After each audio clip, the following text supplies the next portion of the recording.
morning. Dear friends, Chile is strongly committed to coordinated efforts to eliminate hepatitis B and C.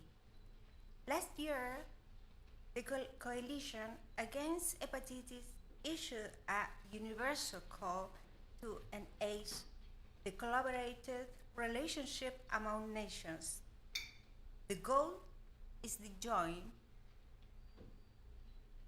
forces in preventing, controlling, managing, and monitoring hepatitis. Chile has been implemented childhood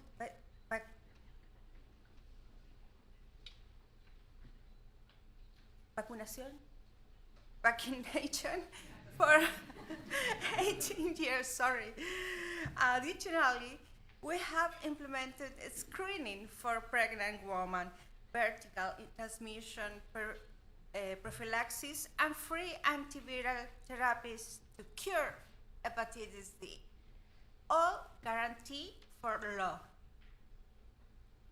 We urge everyone to embrace tenacity